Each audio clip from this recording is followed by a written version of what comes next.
ባሳደገቻቸው ልጆቿ ባስተማረቻቸው ልጆቿ በዓለም አቀፍ አደባባይ ወጥታ ስለ ብዙ ችግሯ ስለ ብዙ ጉርለቷ ልጆቼ ድረሱልኝ እያለች ስትናገር ግብረ መልሱ አንሶብኛልና እኔም ለመነሻ በብፁዕ አባቴ በአቡነ ሕርያቆስና በብፁዕ አባቴ አቡነ ፊልጶስ በራሴም ስም ለመነሻ ሌላውን ነገ ተነገ ወዲያ የምንሰራው የምናስተባብረው እንዳለ ሆኖ የነፍስ ልጆቼን አስተባብሬ 50,000 ብር ቃል እገባለሁ።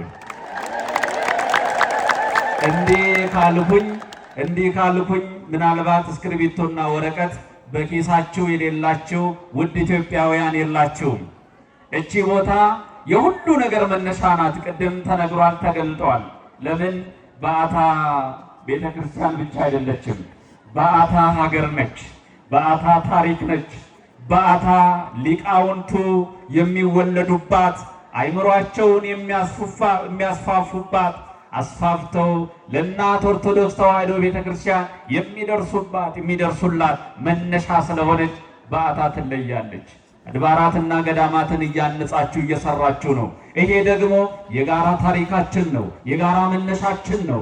የጋራ ታሪካችንን በጋራ በመረባረብ በአንድ ክንድ በአንድ ድምፅ በአንድ ልብ በዓትዬን እንጎብኝ እያልን ነውና ወረቀቱ ላይ ምንድነው የምታደርጉልኝ?